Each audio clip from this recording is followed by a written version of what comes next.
अस्सलाम वालेकुम स्टूडेंट्स। आज हम लोग चैप्टर नंबर 2 स्टार्ट कर रहे हैं। ठीक है, एफएससी बायोलॉजी पार्ट 1 का, जिसका नाम है इंट्रोडक्शन टू बायोकेमिस्ट्री। ठीक है, इसमें हम बायोकेमिस्ट्री के बारे में पढ़ेंगे और आपको पता है बायोकेमिस्ट्री एक बायोलॉजी की ब्रांच है। ठीक है, जिसमें किसके बारे में स्टडी किया जाता है, इसमें केमिकल कंपोनेंट्स और केमिकल प्रोसेसेस के बारे में पढ़ा जाता है, लेकिन स्पेसिफिकली वो वाले केमिकल कंपोनेंट्स और केमिकल प्रोसेसेस जो कि लिविंग ऑर्गेनिज्म में होते हैं। ठीक है, तो लिविंग ऑर्गेनिज्म के अंदर होने वाले तमाम जितने भी रिएक्शंस होते हैं, जिन मॉलिक्यूल से मिलके ऑर्गेनिजम्स बने हैं, उन सब के बारे में पढ़ना। ये सब किसके अंदर आता है? ये बायोकेमिस्ट्री के अंदर आता है। ठीक है, तो इसके बारे में इसमें पढ़ते हैं। सबसे पहले जो येलो हाईलाइटेड पार्ट है ये इसकी डेफिनेशन है। ठीक हो गया। अच्छा, ये ज़रूरी क्यों है? ठीक है, हमारे लिए बायोकेमिस्ट्री को पढ़ना एज अ ब्रांच, और ये मैं आपको बता दूँ बहुत ही बड़ी ब्रांच कंसीडर की जाती है बायोकेमिस्ट्री। मास्टर्स तक आप लोग को इसको कंप्लीटली डेप्थ में जाके जो है ना बायोकेमिस्ट्री पढ़ाई जाती है। तो बायोलॉजी का एक बहुत बड़ा पार्ट जो है बायोकेमिस्ट्री पे डिपेंडेंट है और इसके बारे में पढ़ना। अच्छा, अब ये क्या है? जब देखिए, अगर आप एक ऑर्गेनिज्म को स्टडी करें, आप लोगों ने लेवल्स ऑफ ऑर्गेनाइजेशन से आप लोग फेमिलियर होंगे कि एक सबसे पहले क्या होता है? एटम होता है। ठीक है, एटम क्या होता है? मिलके बनाता है मॉलिक्यूल्स। ठीक है, एक से ज़्यादा डिफरेंट मॉलिक्यूल्स जब कंबाइन करते हैं एक मॉलिक्यूल बनाते हैं। तो हर चीज़ को उस लेवल पे जाके स्टडी करना क्या कहलाता है? ठीक है, उसकी बायोकेमिस्ट्री कहलाती है। यानी कि हम उसको मॉलिक्यूलर लेवल पे जब स्टडी करते हैं तो हम एक्चुअली, अब अगर मैंने किसी लिविंग ऑर्गेनिज्म की किसी स्पेसिफिक सिस्टम की किसी स्पेसिफिक ऑर्गन को स्टडी करना है, फॉर एग्जांपल कि अगर मैंने लंग्स को स्टडी करना है, ठीक है, तो उसके अंदर जो उसका मॉलिक्यूलर लेवल है, यानी कि किन मॉलिक्यूल से मिलके लंग्स बने हैं, ठीक है, उसकी स्टडी करेंगे, तो फिर हमें ज़्यादा अच्छे से ज़्यादा डिटेल से, यानी कि एक बहुत ही डीप और ठीक है, बहुत ही आप लोग जब इसको माइक्रो लेवल पे जाके स्टडी करते हैं तो उसको हम बायोकेमिस्ट्री करते हैं और कहते हैं। ठीक है, तो किसी भी चीज़ की, लिविंग ऑर्गेनिजम्स की जब एनाटॉमी यानी कि उसका इंटरनल स्ट्रक्चर, फिजियोलॉजी यानी कि उनके फंक्शंस के बारे में जब हम पढ़ते हैं तो उसके लिए हमें बायोकेमिस्ट्री जो है जानना बहुत ज़रूरी है कि बायोकेमिस्ट्री क्या है, किन मॉलिक्यूल से मिलके जो है ये सारे यानी कि फंक्शंस होते हैं लिविंग ऑर्गेनिजम्स में, और क्या जो है मिलके हमारे ऑर्गन्स बनाती है। ठीक है, क्योंकि हमें पता है अगर लेवल्स ऑफ ऑर्गेनाइजेशन, वैसे जो न्यू सिलेबस है, ठीक है, वो उसमें ये वाला टॉपिक नहीं था आपके पिछले चैप्टर का, लेवल्स ऑफ ऑर्गेनाइजेशन, लेकिन पिछली क्लासेस में भी पढ़ाया जाता है, इसलिए आप लोग को इतना मुश्किल नहीं लगेगा कि एटम्स मिलते हैं, ठीक है, फिर मिलके मॉलिक्यूल्स बनाते हैं, मॉलिक्यूल्स जो है मिलके फिर ऑर्गेनेलीज बनाती हैं और ऑर्गेनेलीज मिलके सेल बनाती हैं। ठीक है, इस तरह से ये चीज़ चलती जाती है। तो जब हम किसी चीज़ को मॉलिक्यूलर लेवल पे स्टडी करते हैं, वो किसके अंडर आता है? बायोकेमिस्ट्री के अंडर आता है, और इस तरह से हम क्या करते हैं, इनके ऑर्गेनिज्म के स्ट्रक्चर्स को अच्छे से समझ सकते हैं। ठीक है, अब इसकी एग्जांपल आपकी बुक में भी दी हुई है, फोटोसिंथेसिस की, रेस्पिरेशन की, डाइजेशन की।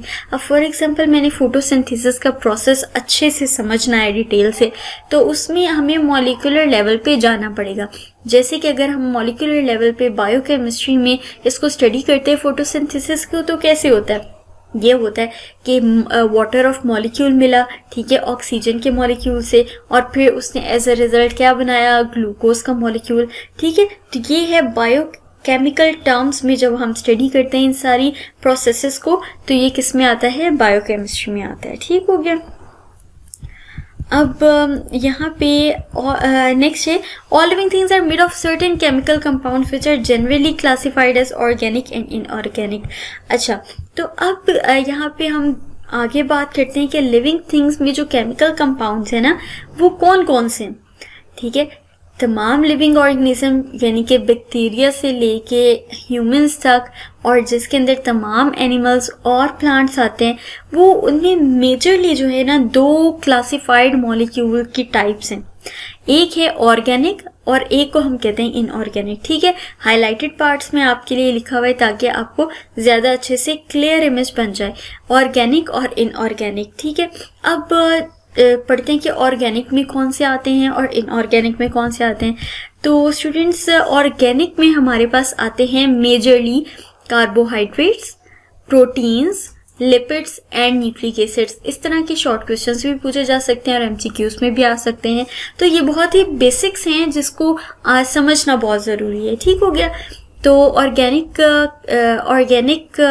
मॉलिक्यूल्स में जो है वो आते हैं carbohydrate, protein, lipids and nucleic acids. और इनऑर्गेनिक में जब हम स्टडी करते हैं तो इनऑर्गेनिक में आते हैं water, carbon dioxide, acids, basis and salts, ठीक है। इस तरह के तमाम मॉलिक्यूल्स को हम कहते हैं इनऑर्गेनिक सब्सटेंसेस। और ऑर्गेनिक और इनऑर्गेनिक मिल के ही एक पूरा जो है ऑर्गेनिज्म बनता है, ठीक है।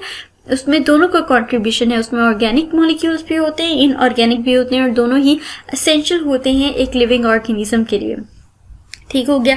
आई थिंक कि इतना जो है बहुत अच्छे से आपको समझ आ गया होगा, जिसमें हमने टाइप्स ऑफ मॉलिक्यूल्स और केमिकल कंपाउंड्स पढ़ा है और बायोकेमिस्ट्री की फील्ड को समझने की कोशिश की है कि ये क्या होती है।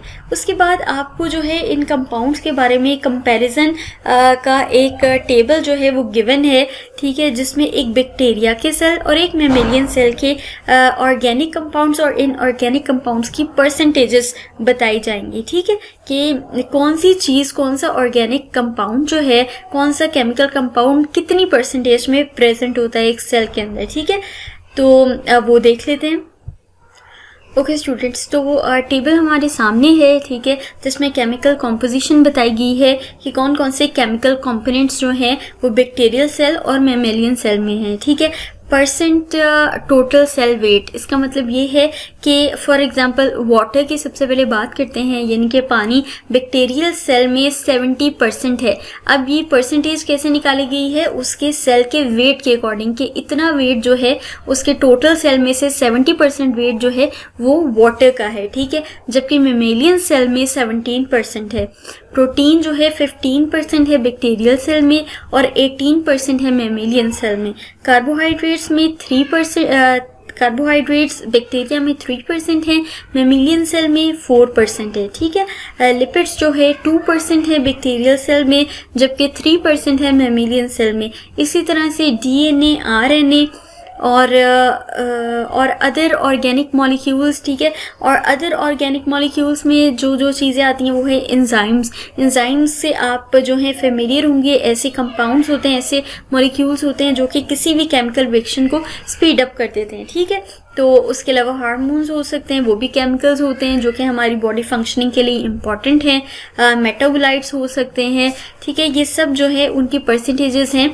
2% जो है बैक्टीरियल सेल में है और 2% ही मैमेलियन सेल में है, ठीक हो गया। उसके अलावा इनऑर्गेनिक आयंस की बात कर लेते हैं। ये आयंस स्टूडेंट्स बहुत ही इंपॉर्टेंट होते हैं हमारी फंक्शंस के लिए, ठीक है। यानी कि फॉर एग्जांपल के एक किडनी का फंक्शन है तो उसका जो सारा प्रोसेस चलता है, इवन के मसल्स कॉन्ट्रैक्शन का भी जो है, अगर हम उसको बहुत डिटेल में उसके केमिकल लेवल पे जो है ना, केमिकल कंपोनेंट्स में मॉलिक्यूलर लेवल पे जाके स्टडी करें तो उसमें इन आयंस का बहुत बड़ा रोल होता है, ठीक हो गया। तो ये 1% जो है बैक्टीरियल सेल में होते हैं और 1% ही मैमेलियन सेल में होते हैं।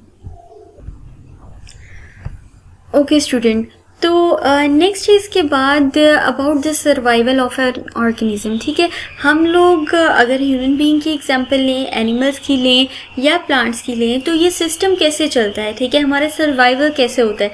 हम क्या करते हैं, अपने इन्वायरमेंट में से सम केमिकल कंपाउंड्स लेते हैं और उसको क्या करते हैं, यूज़ करते हैं अपनी एज ए एनर्जी, ठीक है, डिफरेंट कामों के लिए उसको यूज़ करते हैं और क्या करते हैं, अपना लिविंग मैटर बनाते हैं। अब इसको आसान जुबान में समझा जाए, अगर हम कहते हैं कि हम एक रोटी जो है वो ले रहे हैं, खा रहे हैं, ठीक है, तो अगर उसको अगर हम उसको देखें तो वो क्या है, बेसिकली रोटी जो है वो कार्बोहाइड्रेट्स हैं, ठीक है।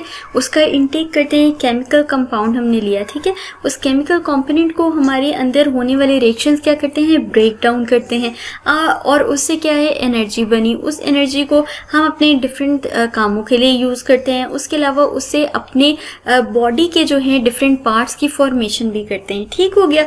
तो इस तरह से जो है लाइफ लिविंग थिंग्स के अंदर चेंजेस और ये केमिकल रिएक्शंस जो है एक मुसलसल होने वाला अमल है, यानी कि मुसलसल जो है हम इन्वायरमेंट से डिफरेंट सब्सटेंसेस को लेते हैं और उनको केमिकली चेंज करते हैं डिफरेंट वेज में। हम लोग अपने सेलुलर मटेरियल्स को बनाते हैं, एनर्जी को यूज़ करते हैं, ठीक है।